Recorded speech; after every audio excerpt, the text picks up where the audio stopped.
Una antología de lecturas de las palabras de Dios Todopoderoso.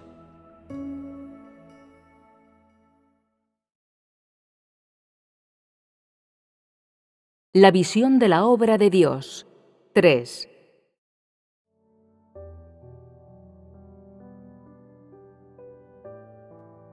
Al principio, guiar al hombre durante la era de la ley del Antiguo Testamento era como guiar la vida de un niño.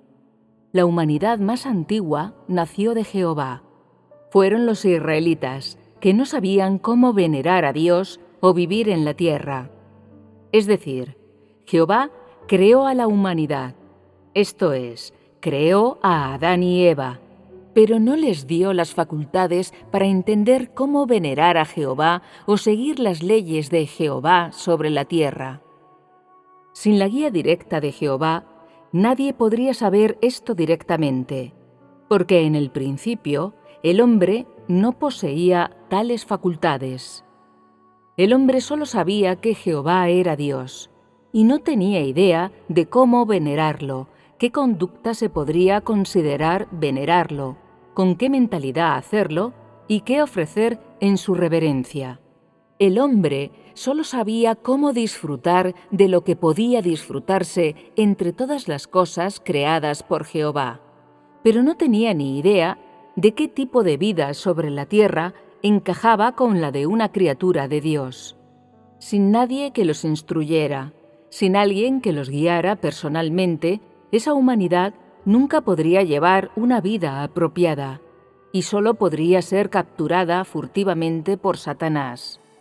Jehová creó a la humanidad, es decir, creó a los ancestros de la misma, Eva y Adán, pero no les concedió ningún intelecto ni sabiduría adicionales. Aunque ya estaban viviendo en la tierra, no entendían casi nada. Así pues, la obra de Jehová de crear a la humanidad solo estaba a medias, no estaba en absoluto completa. Él solo había formado un modelo de hombre a partir del barro, y le había dado su aliento, pero no le había concedido suficiente determinación para venerarlo. Al principio, el hombre no tenía mentalidad de venerarlo o temerlo. El hombre solo sabía cómo escuchar sus palabras, pero ignoraba el conocimiento básico para la vida sobre la tierra y las reglas normales para la vida humana. Y así, aunque Jehová creó al hombre y a la mujer y terminó el proyecto de los 7 días, de ninguna manera completó la creación del hombre, porque el hombre era solo una cáscara y le faltaba la realidad de ser un humano. El hombre solo sabía que fue Jehová quien había creado a la humanidad, pero no tenía idea de cómo guardar sus palabras y sus leyes. Por ello, después de la creación de la humanidad, la obra de Jehová estaba lejos de terminarse.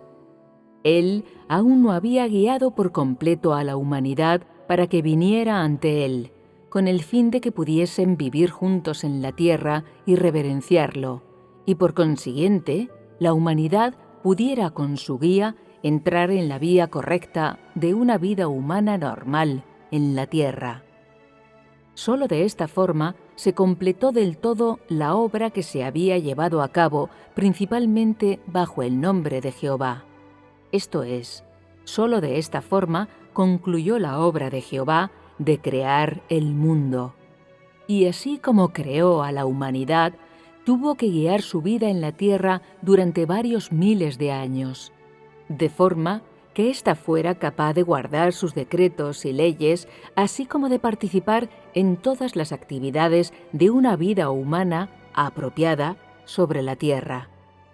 Solo entonces se completó del todo la obra de Jehová. Él empezó esta obra después de crear a la humanidad, y ésta prosiguió hasta la época de Jacob, cuando sus 12 hijos pasaron a ser las 12 tribus de Israel.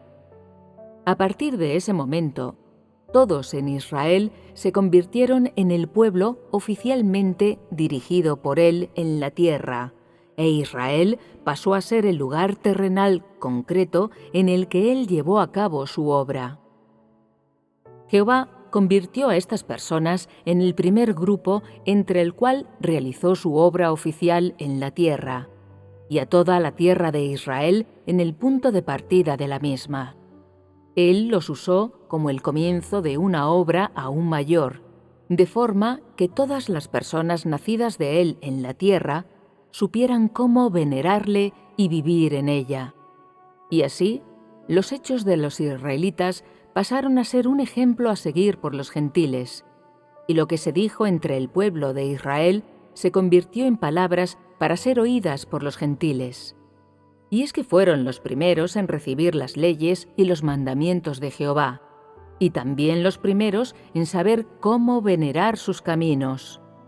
Fueron los antepasados humanos que conocieron los caminos de Jehová, y los representantes de la humanidad escogida por Él. Cuando llegó la era de la gracia, Jehová ya no guió más al hombre de esta forma. El ser humano había cometido pecado y se había abandonado a éste. Por tanto, Él empezó a rescatar al hombre del pecado. De esta forma, recriminó al hombre hasta que éste fue liberado por completo del pecado. En los últimos días, el hombre se ha hundido en tal depravación que la obra de esta etapa solo puede llevarse a cabo por medio del juicio y del castigo. Solo de esta forma puede cumplirse la obra. Esta ha sido la obra de varias eras. En otras palabras, Dios usa su nombre, su obra y sus diferentes imágenes para dividir y transferir las eras. El nombre de Dios y su obra representan su era y su obra en cada era. Si la obra de Dios en cada era es siempre la misma, y si siempre se le llama por el mismo nombre, ¿cómo lo conocería el hombre? Dios debe llamarse Jehová, y aparte de un Dios llamado así, otro con cualquier otro nombre no es Dios. O tal vez Dios solo puede llamarse Jesús, y tampoco puede dársele cualquier otro nombre excepto Jesús. Aparte de Jesús, Jehová no es Dios, y Dios Todopoderoso tampoco lo es. El hombre cree que es cierto que Dios es todopoderoso, pero Dios es un Dios que está con el hombre. Se le debe llamar Jesús, porque Dios está con el hombre. Hacer esto es seguir la doctrina y limitar a Dios a un ámbito. Por ello, la obra que Dios hace en cada era, el nombre por el que se le llama, la imagen que adopta y cada etapa de su obra hasta hoy, no siguen una única norma ni están sujetos a ninguna limitación. Él es Jehová, pero también Jesús, el Mesías y Dios Todopoderoso. Su obra puede cambiar gradualmente y existen cambios correspondientes en su nombre. Ningún nombre puede representarle por completo, pero todos los nombres por los que se le llama pueden representarlo, y la obra que él hace en cada era representa su carácter.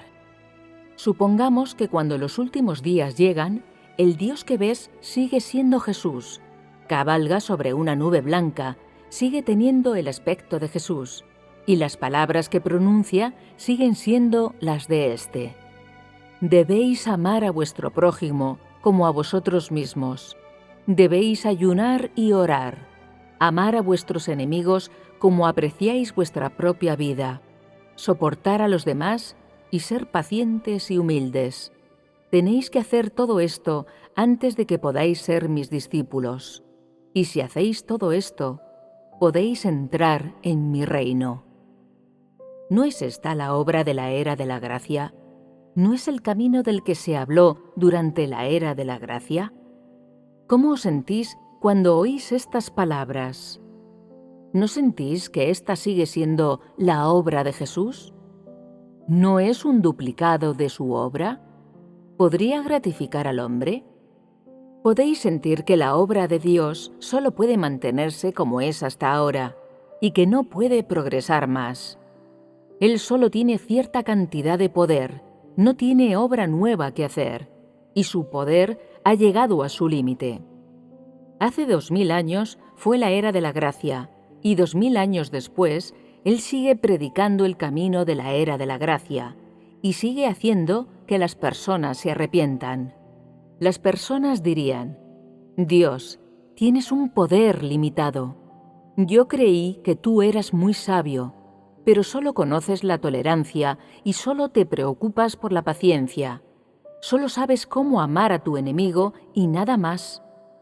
En la mente del hombre, Dios era siempre como era en la era de la gracia. Y el hombre siempre creerá que Dios es amoroso y compasivo. ¿Piensas que la obra de Dios repetiría siempre lo mismo? Y así, en esta etapa de su obra, Él no será crucificado, y todo lo que veis y con lo que estáis en contacto será diferente de cualquier cosa que hayáis imaginado y oído. Hoy, Dios no se involucra con los fariseos, ni tampoco permite al mundo que conozca, y aquellos que lo conocen a Él, solo sois vosotros que lo seguís, porque Él no será crucificado de nuevo. Durante la era de la gracia, Jesús predicó abiertamente a lo largo de la tierra por el bien de la obra de su Evangelio. Interactuó con los fariseos por causa de la crucifixión.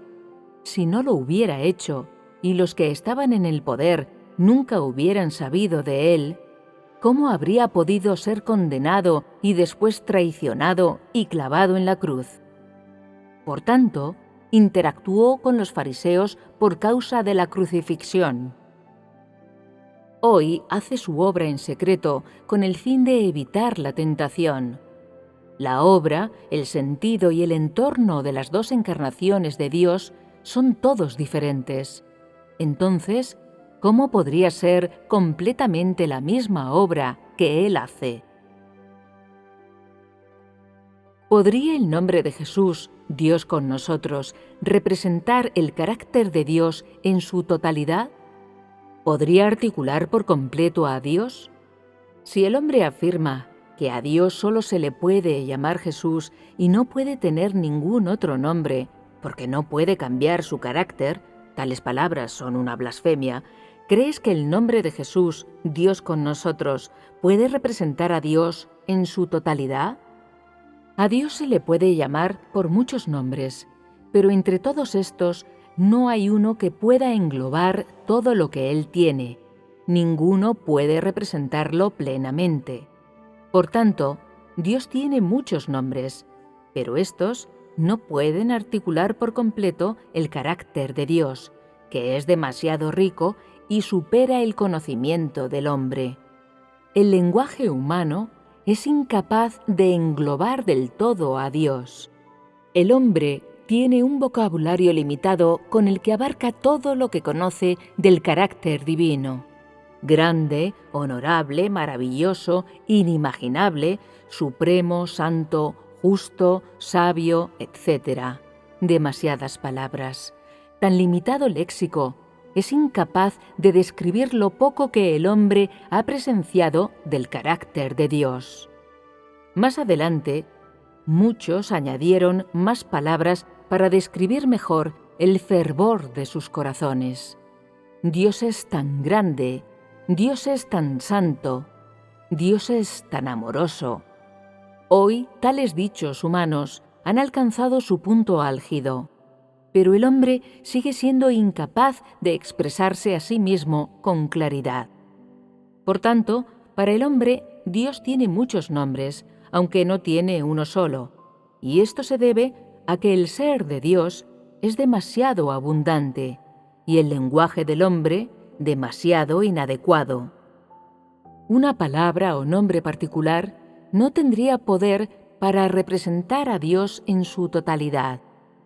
¿Crees que puede Él, pues, adoptar un nombre fijo? Dios es tan grande y tan santo, ¿por qué no le permites cambiar su nombre cada nueva era? Por ello, en cada era que Dios realiza personalmente su propia obra, usa un nombre que encaje con la era para condensar la obra que hace. Él usa este nombre particular, uno que posee una importancia temporal, para representar su carácter en dicha era. Este es Dios que usa el lenguaje de la humanidad para expresar su propio carácter. Aún así, muchas personas que han tenido experiencias espirituales y han visto a Dios personalmente, siguen sintiendo que un hombre concreto es incapaz de representarlo en su totalidad. Qué triste que esto no pueda evitarse. Así que el hombre ya no se dirige a Dios con un nombre y simplemente le dicen Dios. Sus corazones parecen llenos de amor, aunque también parecen plagados de contradicciones, porque no saben cómo explicar a Dios. Lo que Dios es demasiado abundante y sencillamente no hay forma de describirlo. No hay un solo nombre que pueda resumir su carácter ni describir todo lo que Él tiene y es. Si alguien me pregunta, ¿qué nombre usas exactamente? Yo le diré, Dios es Dios. ¿Acaso no es este el mejor nombre para Dios? ¿No es el mejor reflejo del carácter de Dios? Si es así, ¿por qué dedicáis tanto esfuerzo buscando el nombre de Dios? ¿Para qué os estrujáis el cerebro, dejáis de comer y de dormir solo por un nombre? Llegará un día en el que no se le llamará a Dios Jehová, Jesús o el Mesías, será tan solo llamado el Creador. En ese momento, todos los nombres que adoptó en la tierra acabarán, porque su obra en la tierra habrá tocado a su fin, y después de ello, Él no tendrá nombre. Cuando todas las cosas pasen a estar bajo el dominio del Creador, ¿para qué llamarle por un nombre altamente adecuado, aunque incompleto? ¿Sigues buscando ahora el nombre de Dios? ¿Te atreves todavía a decir que a Dios solo se le puede llamar Jehová? ¿Te atreves todavía a decir que a Dios solo se le puede llamar Jesús? ¿Puedes llevar el pecado de blasfemia contra Dios? Deberías saber que originalmente Dios no tenía nombre. Solo adoptó uno, dos o muchos porque tenía una obra que hacer y tenía que gestionar a la humanidad. Cualquiera que sea el nombre por el que se le llame, ¿no lo escoge Él libremente? ¿Acaso te necesita Él a ti, una de sus creaciones, para decidirlo?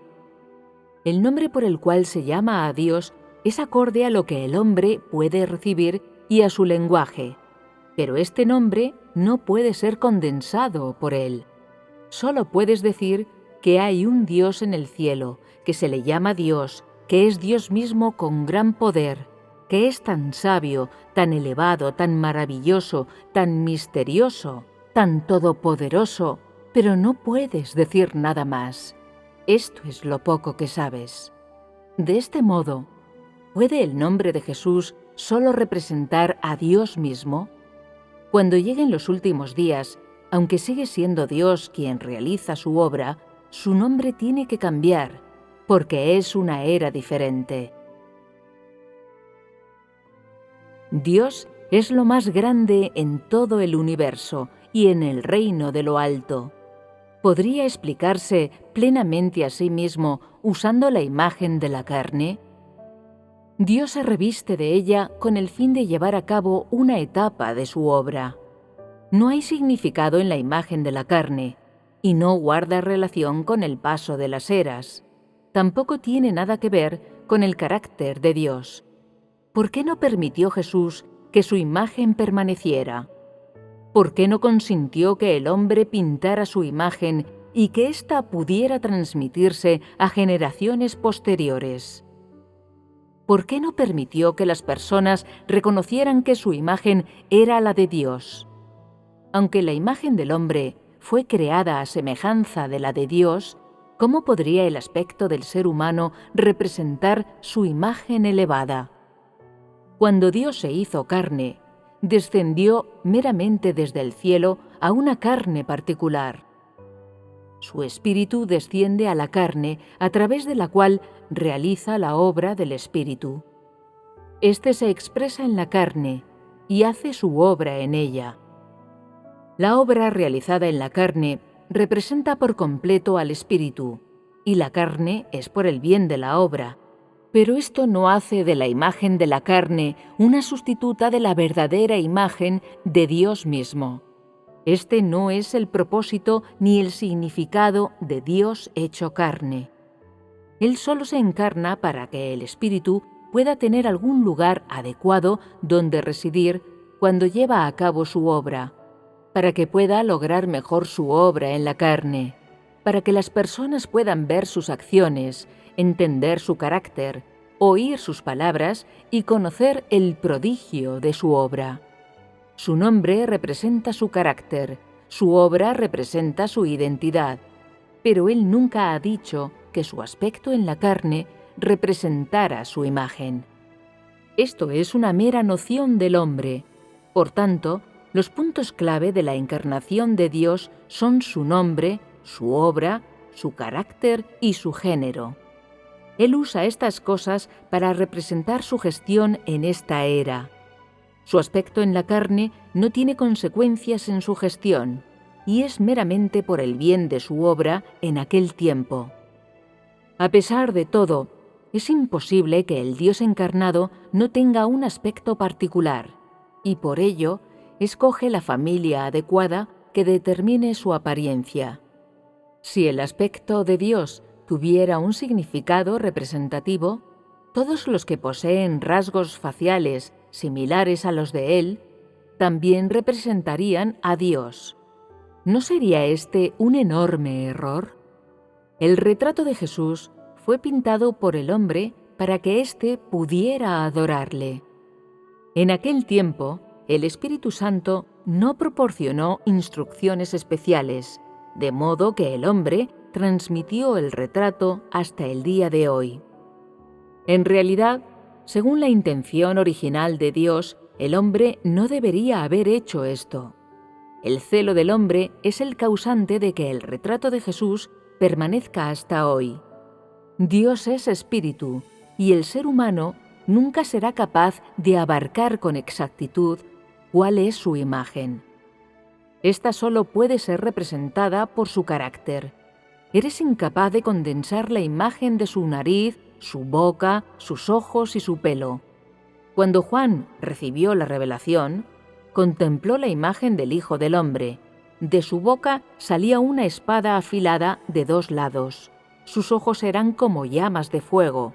Su cabeza y su pelo eran blancos como la lana, sus pies como bronce pulido, y un cinto de oro cruzaba su pecho.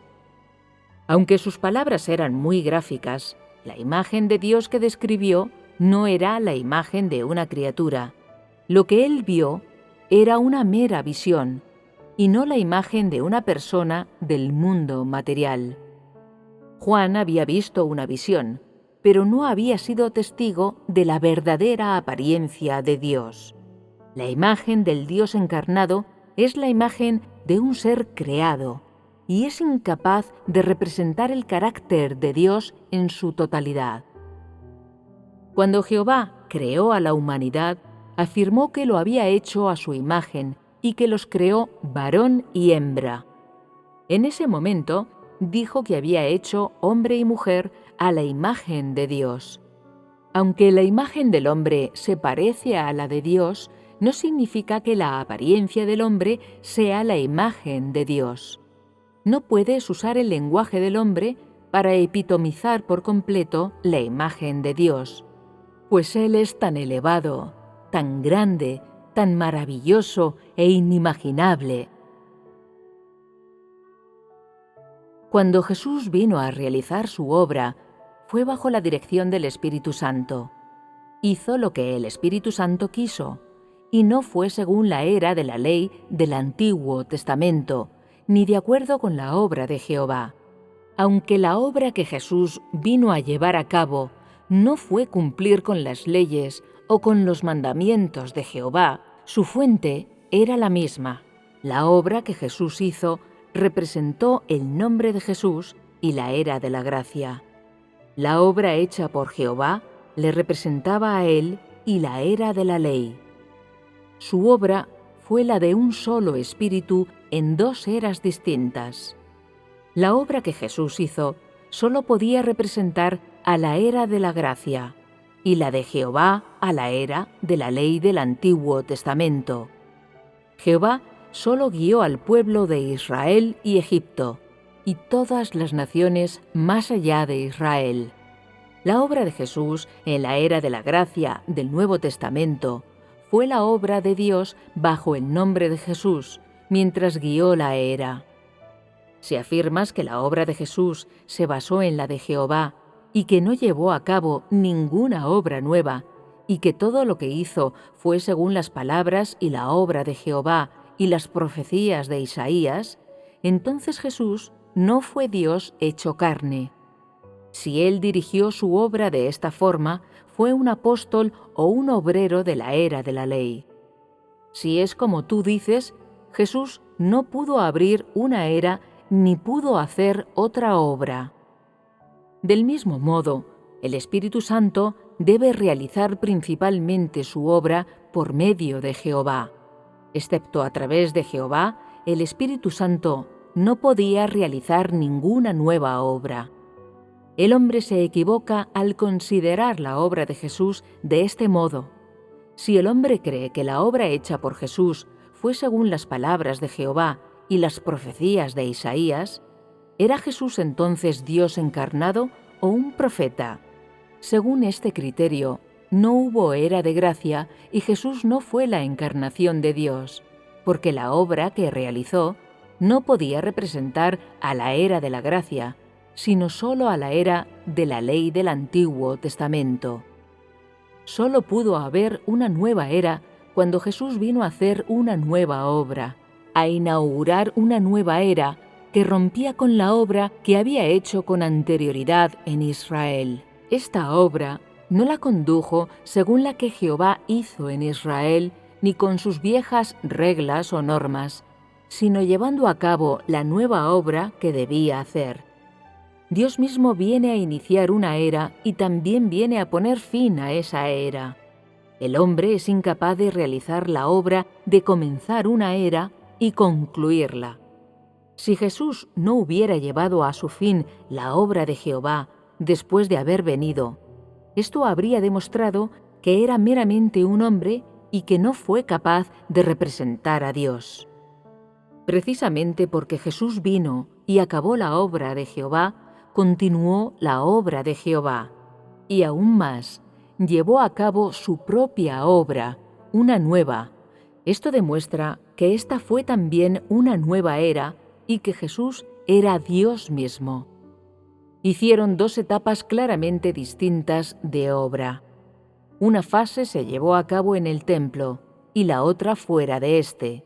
Una etapa consistió en dirigir la vida del hombre según la ley, y la otra en ofrecer una ofrenda por el pecado. Ambas eran inequívocamente diferentes. Esta es la división de la nueva y la vieja era, y no hay error en afirmar que son dos eras.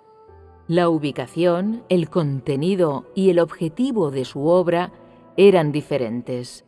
Por ello, se pueden dividir en dos eras, el Nuevo y el Antiguo Testamento, es decir, la nueva y la vieja era. Cuando Jesús vino, no entró al templo, lo que demuestra que la era de Jehová había acabado. No entró al templo porque la obra de Jehová en éste había terminado y no necesitaba realizarse de nuevo. Hacerlo sería repetirla. Solo abandonando el templo, comenzando una nueva obra y abriendo un nuevo camino fuera de él, pudo llevar la obra de Dios a su cenit.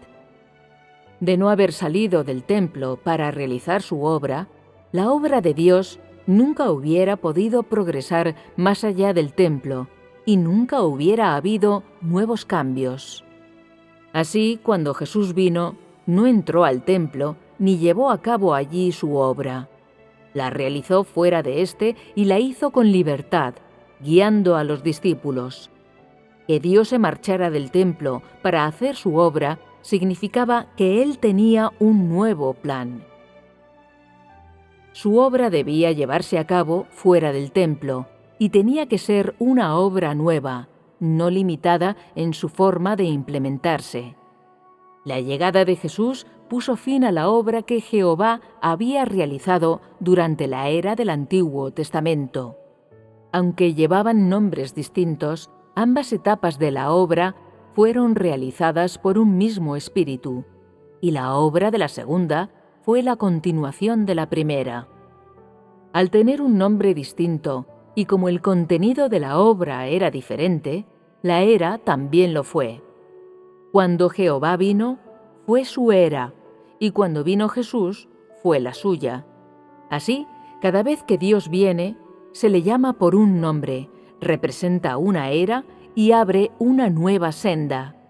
Y en cada nuevo camino, adopta un nuevo nombre que demuestra que Dios es siempre nuevo y nunca viejo, y que su obra está en constante progreso hacia adelante.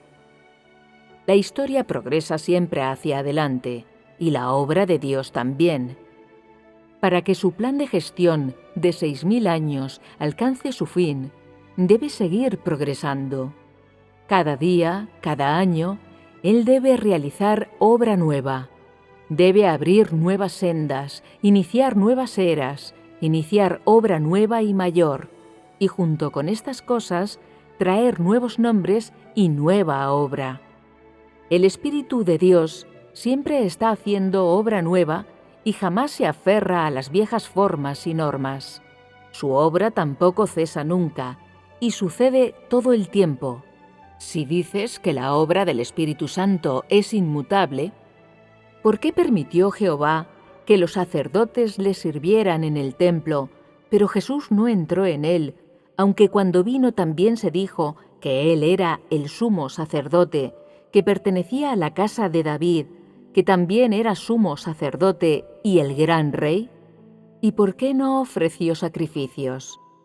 Que entrara o no en el templo, ¿no es todo esto la obra de Dios mismo? Si como imagina el hombre, Jesús vendrá, seguirá llamándose Jesús durante los últimos días, y todavía descenderá en una nube blanca entre los hombres con el aspecto de Jesús. ¿No sería esto la repetición de su obra? ¿Se aferraría el Espíritu Santo a la antigua?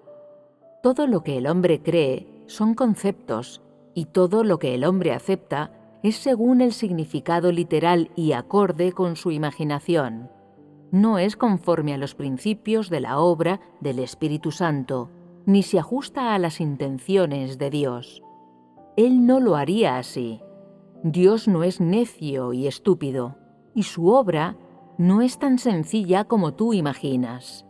De acuerdo con todo lo que el hombre hace e imagina, Jesús llegará en una nube y descenderá entre vosotros. Lo contemplaréis, y Él, cabalgando sobre una nube, os dirá que es Jesús. También veréis las marcas de los clavos en sus manos y sabréis que es Jesús. Y Él os salvará de nuevo, y será vuestro Dios poderoso. Os salvará.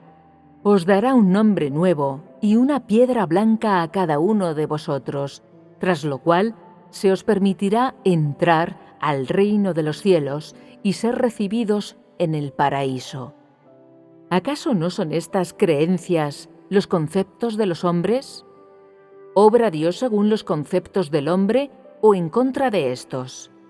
¿No proceden todos los conceptos del hombre de Satanás? ¿No ha sido todo el hombre corrompido por Satanás? Si Dios hizo su obra según los conceptos del hombre, ¿no se convertiría él en Satanás? ¿No sería él lo mismo que las criaturas? Al haber sido las criaturas tan corrompidas ya por Satanás que el hombre se ha convertido en su personificación, si Dios obró según las cosas de Satanás, ¿no estaría confabulado con él? ¿Cómo puede el hombre llegar a entender la obra de Dios? Por ello, Dios no obra según los conceptos del hombre, ni lo hace como tú imaginas. Están los que afirman que Dios mismo dijo que vendría en una nube. Es verdad que lo dijo.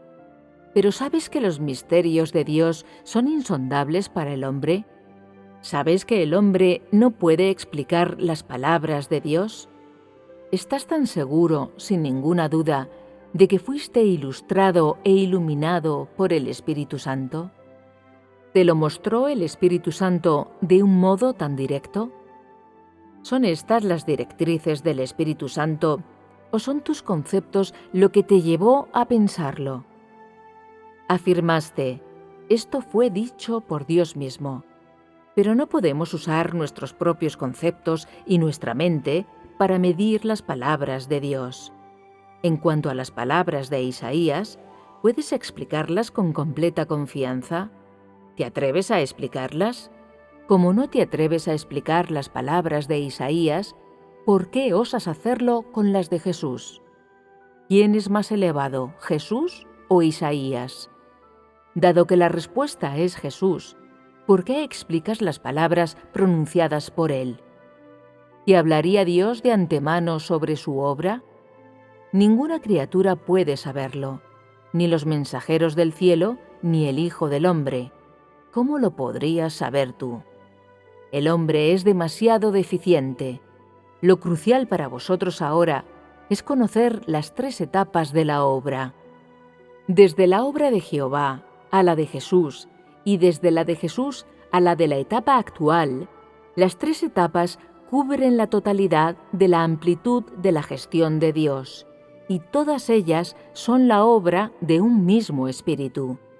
Desde que creó el mundo, Dios siempre ha estado obrando para gestionar a la humanidad.